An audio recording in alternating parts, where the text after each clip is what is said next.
Hello छात्रों, आप सभी का स्वागत है आपका अपने यूट्यूब चैनल स्टार एजुकेशन पर।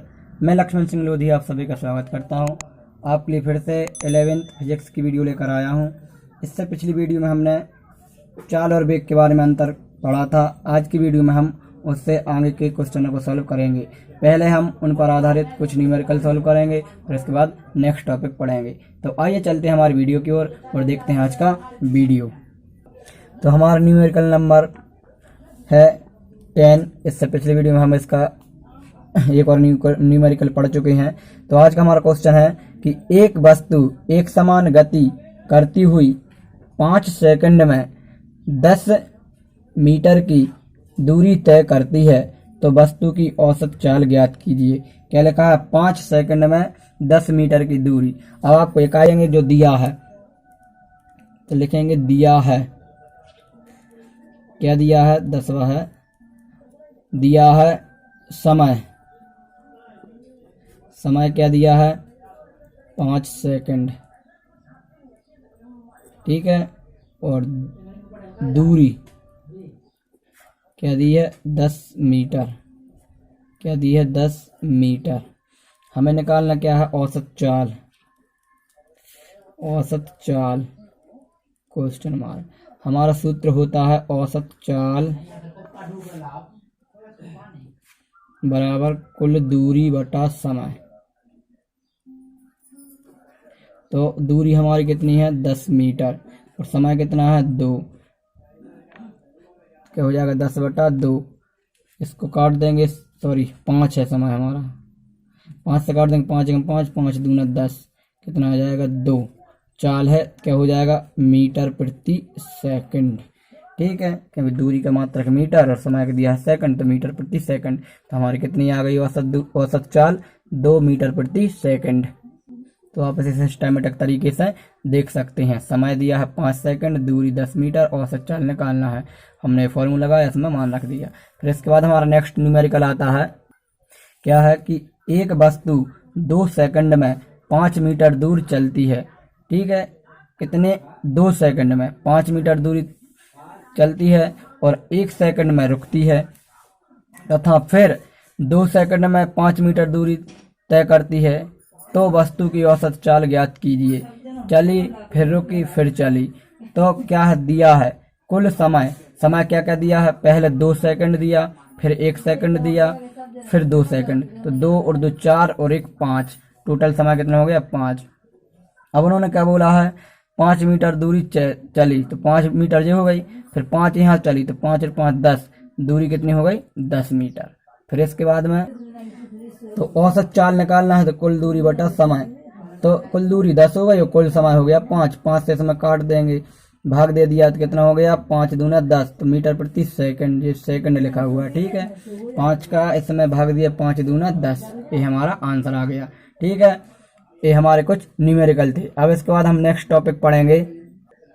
तो हमारा आज का नेक्स्ट क्वेश्चन है त्वरण तथा मंदन। त्वरण तथा मंदन को परिभाषित करना है। किस किस को? त्वरण को और मंदन को।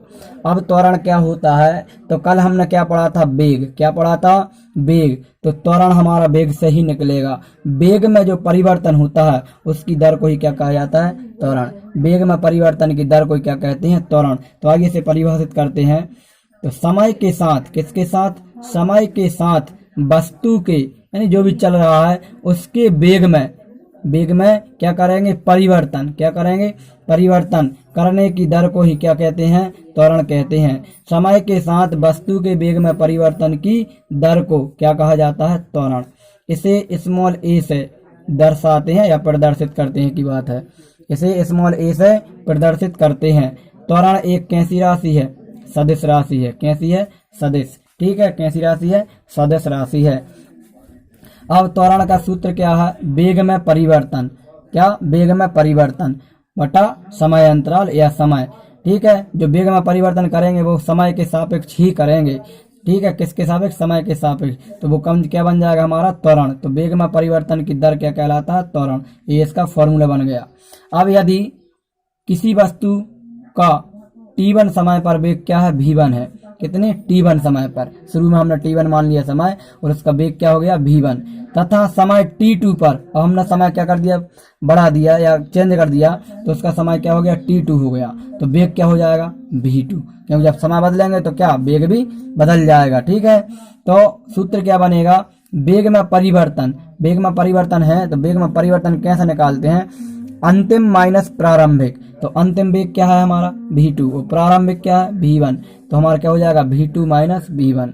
और समय, समय अंतराल, समय अंतराल मतलब समय के बीच का अंतर, तो अंतिम में जो समय लगा और शुरू में जो समय लगा उनका अंतर निकालेंगे। ठीक है, तो लास्ट में समय कितना हो गया t2 और शुरू में कितना था t1, क्या हो जाएगा t2 माइनस t1।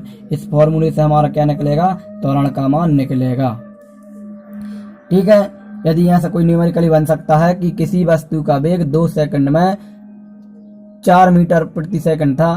ठीक है, फिर उसके बाद में कुछ समय बाद उसका वेग इतना हो गया, तो उसका त्वरण बताइए। तो क्या करेंगे, इस फॉर्मूले में हम मान रख देंगे, तो वहां से हमारा मान निकल जाएगा। अब इसके बाद में हम पढ़ेंगे मंदन के बारे में। तो मंदन क्या होता है, यदि त्वरण का परिमाण धनात्मक होता है, क्या होता है, धनात्मक, तो उसे त्वरण कहते हैं। और जब त्वरण का परिमाण कैसा हो, ऋणात्मक हो, कैसा हो, ऋणात्मक हो, तो इसे क्या कहा जाता है, मंदन। और सीधा सीधा बोला जाए तो ऋणात्मक त्वरण को क्या कहते हैं, मंदन। जब त्वरण को हमने परिभाषित किया, उसका मान निकाला और मान आ गया ऋणात्मक, तो उस त्वरण को हम क्या कहते हैं, मंदन कहते हैं। क्या कहते हैं, मंदन। तो ध्यान रखना, ऑब्जेक्ट में कई बार पूछा गया है कि ऋणात्मक त्वरण को क्या कहते हैं, तो ऋणात्मक त्वरण को क्या कहते हैं, मंदन कहते हैं। क्या कहते हैं, मंदन। जब हम किसी भी न्यूमेरिकल को सॉल्व करेंगे और उसका आंसर यदि हमारा ऋणात्मक आ गया, तो वो त्वरण कैसा कहलाएगा, मंदन कहलाएगा। क्या कहलाएगा, मंदन। फिर इसके बाद में नेक्स्ट क्वेश्चन है हमारा, नियत अथवा एक समान त्वरण को परिभाषित कीजिए। नियत मतलब जो निश्चित रहता है। ठीक है, तो नियत क्या है, नियत अथवा एक समान त्वरण। अब नियत और एक समान त्वरण क्या है, जब समान समय अंतराल, क्या, जब समान समय अंतराल में वस्तु के वेग में परिवर्तन होता है। जब समान समय अंतराल में, किसमें, समान समय अंतराल में, किसके, वस्तु के वेग में, किसके वेग में, वस्तु के वेग में परिवर्तन होता है, तो वस्तु का त्वरण नियत अथवा एक समान त्वरण कहलाता है।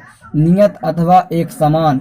ठीक है, इसे ऐसी गति को एक समान त्वरित गति कहते हैं। जब जो वस्तु गति कर रही है किसमें, समान समय अंतराल में, तो उसकी इस गति को हम क्या कहते हैं, एक समान त्वरित गति। क्या कहते हैं, एक समान त्वरित गति। ध्यान रखना, नियत अथवा एक समान एक ही बात है, अथवा लिखा है बीच में, नियत अथवा एक समान, चाहे नियत आ जाए चाहे एक समान आ जाए। तो क्या होता है, जब समान समय अंतराल में वस्तु के वेग में परिवर्तन होएगा, तो उसको हम क्या कहते हैं, नियत त्वरण। क्या कहते हैं, नियत त्वरण कहते हैं। ठीक है, और उस वेग से जो वस्तु गति कर रही है उसकी इस गति को क्या कहते हैं, एक समान गति, क्योंकि समान समय में गति कर रही है तो एक समान गति होगी। अब उदाहरण देख लेते हैं, ऊर्ध्वाधर ऊपर से नीचे गिरती वस्तु की गति, ऊर्ध्वाधर ऊपर से नीचे की ओर गिरती हुई वस्तु की गति क्या होती है, हमारी एक समान त्वरित गति होती है। कैसी होती है, एक समान त्वरित गति। मतलब क्यों, क्योंकि जब ऊपर वस्तु को छोड़ा तो थोड़ी स्लो मोशन होगी, लेकिन जैसे जैसे समय बढ़ता जाएगा वैसे वैसे उसकी गति बढ़ती जाएगी। मतलब समान समय में उसका वेग भी क्या हो जाएगा, परिवर्तन होता जाएगा। जैसे जैसे नीचे आते जाएगा उसकी स्पीड क्या होती जाएगी, बढ़ती जाएगी।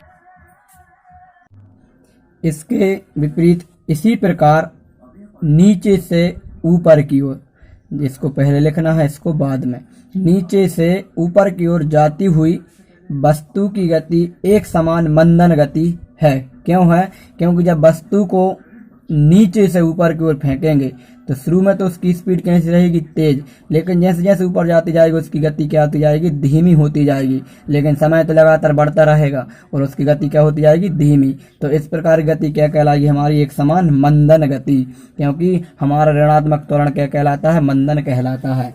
अब इसके बाद हमारा नेक्स्ट क्वेश्चन आता है। हमारा नेक्स्ट क्वेश्चन है, आपेक्षिक वेग को समझाइए। आपेक्षिक, कौन सा वेग, आपेक्षिक। आपेक्ष का वेग का मतलब होता है जैसे जब दो वस्तुएं एक ही दिशा में गति कर रही हों तो उनमें जो वेग है वही वेग हमारा क्या कहलाएगा, आपेक्षिक वेग। एक आपेक्षिक होता है और एक सापेक्ष। सापेक्ष का मतलब क्या होता है, यदि व्यवहारिक रूप से हम समझें तो यदि जो हमारे विपक्ष में खड़ा है, कोई जो हमारे विपक्ष में है, तो वो हमारा क्या कहलाता है, सापेक्ष कहलाता है। और यदि कोई हमारे साइड ही है, हमारे साइड बोल रहा है, तो वो क्या कहलाता है, हमारा आपेक्ष। ठीक है, तो आपेक्ष और सापेक्ष। ठीक है, सापेक्ष का मतलब विपरीत और आपेक्ष का मतलब होता है एक ही दिशा में। तो अब इसको परिभाषित करेंगे, जब दो वस्तुएं एक ही सरल रेखा में गति करती हैं तो उनकी गतियों की तुलना जिस वेग से की जाती है उस वेग को उन वस्तुओं का आपेक्षिक वेग कहते हैं। क्या है कि यदि हमारे पास दो वस्तुएं हैं, दो गाड़ियां हैं, एक ए है और एक बी है, दो वस्तुएं या गाड़ी कुछ भी ले लो, ये एक ही दिशा में गति कर रही हैं। क्या कर रही हैं, एक ही दिशा में गति कर रही हैं, तो ये हमारे आपेक्ष कर रही हैं। आपेक्ष मतलब एक ही दिशा में। जब एक ही दिशा में गति कर रही हैं तो इनकी गति करने के लिए जिस वेग की आवश्यकता पड़ रही है उसी वेग को हम क्या कहेंगे, आपेक्षिक वेग। या फिर यूं बोल सकते हैं कि जब दो वस्तुएं एक ही दिशा में जिस वेग से गति करती हैं तो उस वेग को क्या कहा जाता है, आपेक्षिक वेग कहा जाता है। अब एक उदाहरण देखते हैं इसका। तो उदाहरण क्या है, माना कि आप किसी गतिमान गाड़ी ए में बैठे हैं। मान लिया हम रेलगाड़ी ए में बैठे हुए हैं, एक रेलगाड़ी ए है, इसमें हम बैठे हुए हैं। ठीक है, और एक अन्य रेलगाड़ी क्या है, बी है। एक अन्य रेलगाड़ी क्या है, बी है। आप यहीं से समझ लें, एक रेलगाड़ी ए में हम बैठे हैं और एक रेलगाड़ी बी है। यह रेलगाड़ी बी हमको क्या कर जाती है, पार कर जाती है। क्या कर जाती है, पार, हमसे आगे निकल जाती है। तो इसका तात्पर्य क्या होगा कि रेलगाड़ी बी रेलगाड़ी ए से कैसी चल रही है, तेज चल रही है। कैसी चल रही है, तेज चल रही है। और यदि ऐसा है कि रेलगाड़ी ए और रेलगाड़ी बी दोनों समान चाल से चल रही हैं। कैसी चल रही हैं, समान चाल से, ना आगे ना पीछे, बिल्कुल एक साथ चल रही हैं, तो हमें ऐसा प्रतीत होगा कि दोनों रेलगाड़ियां चल ही नहीं रही। क्योंकि हमको जब दोनों रेलगाड़ियां एक साथ ही दिखेंगी तो ऐसा प्रतीत होगा कि वे दोनों कैसी हैं, ब्रह्म अवस्था में, चल ही नहीं रही हैं। जैसे आप समझ सकते हैं कि हमारी पृथ्वी क्या है, घूम रही है। क्या कर रही है, घूर्णन गति कर रही है। लेकिन क्यों हमको प्रतीत होता है, नहीं होता। क्यों नहीं होता, क्योंकि जिस वेग से पृथ्वी घूम रही है उसी वेग से हम भी घूम रहे हैं। उसी वेग से हम भी क्या कर रहे हैं, गति कर रहे हैं, जिस वेग से पृथ्वी गति कर रही है। इसलिए हमें पृथ्वी कैसी, रुकी हुई दिखाई देती है। तो इसी प्रकार की स्थिति यहाँ बनेगी कि जब दो रेलगाड़ियां एक साथ चलेंगी तो वे हमें रुकी हुई प्रतीत होंगी, ऐसा नहीं लगेगा कि ये चल रही हैं। लेकिन जब इनके विपरीत एक रेलगाड़ी यहाँ की ओर जा रही है, एक रेलगाड़ी यहाँ की ओर जा रही है, तो जो रेलगाड़ी बी हमको यहाँ की ओर पार करेगी विपरीत दिशा में, तो वो हमको क्या, तेज स्पीड में जाती हुई प्रतीत होगी। ऐसा लगेगा कि बहुत तेज स्पीड से गति कर रही है। अब देखते हैं उदाहरण। माना कि आप किसी रेलगाड़ी ए में बैठे हुए हैं तथा रेलगाड़ी बी उसी दिशा में समांतर मार्ग पर चलती हुई आपकी गाड़ी को पार कर जाती है, तो इसका तात्पर्य होगा कि गाड़ी बी की गति गाड़ी ए की गति से कैसी है, तेज है। कैसी है, तेज। जबकि दोनों गाड़ियां समान चाल से चल रही होती हैं तो आपको ऐसा प्रतीत होता है कि वे गाड़ियां चल ही नहीं रही, कैसी हैं, रुकी हुई हैं। लेकिन इसके विपरीत गाड़ी बी विपरीत दिशा में जाते हुए आपकी गाड़ी को पार करती है, तो आपकी गाड़ी बी अत्यंत तेज चलती हुई, मतलब जो बी गाड़ी है वो कैसी, तेज चलती हुई प्रतीत होती है। कैसी होती है, जो गाड़ी बी हमको पार कर रही है वो कैसी, तेज चलती हुई प्रतीत होगी। ठीक है, तो ये हमारे आपेक्ष वेग का उदाहरण था। ठीक है, आज की वीडियो में इतना ही। इसके बाद नेक्स्ट वीडियो में हम बहुत ही मोस्ट इम्पोर्टेंट क्वेश्चनों के पढ़ने वाले हैं, तो आप अगली वीडियो देखना ना भूलें। और जो भी पढ़ाया जा रहा है उसे नोट करते चलें और होमवर्क भिजाते रहें। ठीक है, मिलेंगे नेक्स्ट वीडियो में, तब तक के लिए जय हिंद, जय भारत।